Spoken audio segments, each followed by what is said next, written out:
नमस्कार, Prabhat Khabar news centre पर आप सभी का स्वागत है। इस वक्त हम उत्तर प्रदेश के गौतम बुद्ध नगर संसदीय क्षेत्र में हैं। मेरे साथ हैं बीजेपी उम्मीदवार और 2 बार से सांसद डॉक्टर महेश शर्मा जी। डॉक्टर साहब, इस बार कैसा आपको जब क्षेत्र में जा रहे हैं, लोगों से मिल रहे हैं, तो कैसा उत्साह देखने को मिल रहा है?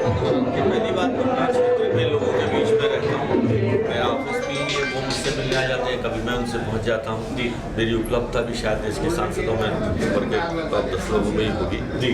दूसरा, लोगों का प्यार भी है जी मेरे प्रति भी जी। और तीसरा जो सबसे बड़ा है, हमारे जो बड़े नेता हैं नरेंद्र मोदी जी के नाम पर जी पूरे देश में एक ऐसी लहर सी है जी। और योगी आदित्यनाथ जी के नाम पर जी सब लोग जुड़ रहे हैं। सब लोग बिना किसी कोई क्वेश्चन किए, अगर किसी का कुछ काम भी नहीं हुआ, किसी का कोई कष्ट भी है तो भी वो भूल जाते हैं। जैसे आपको ध्यान है, जब हमारी जनधन योजना लाई गई थी जी, लाए गए थे और हमारा डिवैल्यूएशन हुआ था जी, तो लाइन में खड़े लोगों से आप लोगों ने पूछा था आपको कष्ट नहीं हो रहा, धूप में खड़े हो जी, बोले मोदी जितना बड़ा काम कर रहे हैं उसके पीछे कष्ट छोटा है जी। वही स्थिति आज है जी।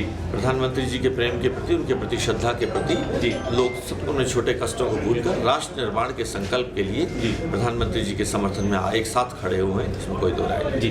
10 साल का आपका जो कार्यकाल रहा उसमें कैसे देखते हैं उसको, और आगामी 5 वर्षों के लिए क्या प्राथमिकताएं आप लेकर चल रहे हैं? देखिए, मैं पूरी तरह से संतुष्ट हूँ। मैं अपने इस लोकसभा क्षेत्र में लगभग 1 लाख करोड़ के प्रोजेक्ट्स हम लोग लाने में सफल हुए जी। मैं धन्यवाद देता हूँ अपने प्रधानमंत्री जी का, अपने मुख्यमंत्री जी का जी, कि उनके सहयोग से, उनके आशीर्वाद से ये प्रोजेक्ट मेरे क्षेत्र में, और मेरा क्षेत्र आज विकास की यहाँ गंगा बह रही है जी। और हम देखें तो आपकी जीत का अंतर हमेशा बढ़ता रहा है। इस बार प्रधानमंत्री जी ने अभी नेशनल काउंसिल की मीटिंग में कहा कि हर बूथ से 370 वोट ज़्यादा चाहिए ताकि श्यामा प्रसाद मुखर्जी जी को श्रद्धांजलि दे सकें। लगता है कि वो लक्ष्य पूरा हो पाएगा? मुझे पूरा विश्वास है। जिस तरह का माहौल दिख रहा है जी, कल स्वयं मुख्यमंत्री जी ने कहा, जब हमने इस क्षेत्र को सबसे बड़ा 1 लाख करोड़ रुपए का प्रोजेक्ट दिए हैं जी, यहाँ की जीत भी उतनी ही बड़ी होनी चाहिए। उन्होंने आह्वान किया कि उत्तर प्रदेश की सबसे बड़ी जीत हमारे यहाँ से जी। और खासतौर पर देखिए, गौतम बुद्ध नगर जिला ये उत्तर प्रदेश में अगर हम देखें तो राजस्व भी सबसे ज़्यादा देता है, और जिस तरह की इन्वेस्टमेंट हुई है, हालात बदले हैं, लेकिन एक समय ऐसा भी था जब यहाँ पर सिर्फ इससे उगाही ही होती थी जिले में। तो आपको लगता है कि परिवर्तन का अब लाभ मिल रहा है? यही हमारी सरकार का काम करने का, भ्रष्टाचार रहित सुशासन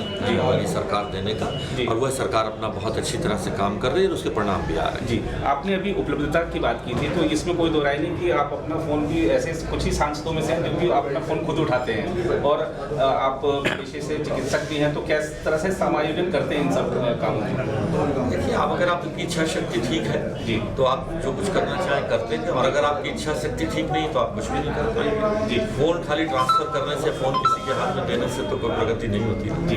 अच्छा, उस बहाने मेरे एक बहुत बड़ा भला हो जाता है जी। मुझे अपने पूरे क्षेत्र की, मैं सीधे जब कार्यकर्ता से बात कर लेता हूँ, मुझे पूरे क्षेत्र की समस्याओं से, सुझावों से मैं अवगत रहता हूँ जी। अगर वो नहीं कहूँगा तो मैं ही उनसे कटा, उसका मेरा भी नुकसान जी।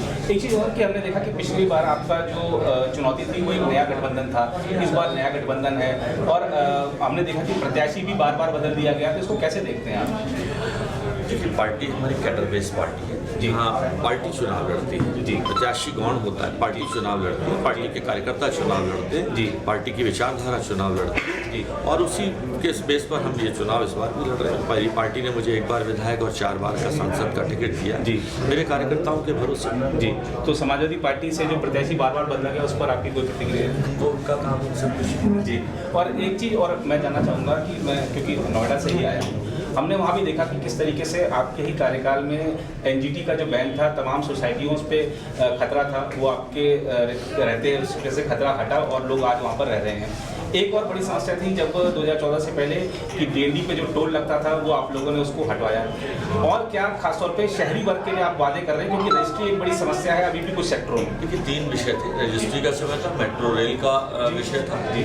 आज वो रजिस्ट्री का विषय सब सॉल्व हो गया। मैंने ये प्रश्न पार्लियामेंट में उठाया था, समिति बनी जी, और माननीय मुख्यमंत्री जी के आदेश से 25,000 लोगों के घरों की रजिस्ट्री होने का मार्ग प्रशस्त हो गया, प्रक्रिया जारी कर दी गई जी। और दूसरा था हमारे मेट्रो रेल का, वो काम भी शुरू हो चुका है जी, Greater Noida West metro rail का जी। उत्तर प्रदेश सरकार ने अपने हिस्से का पैसा जारी कर दिया, देश की सरकार इस चुनाव के बाद ये कर देगी जी।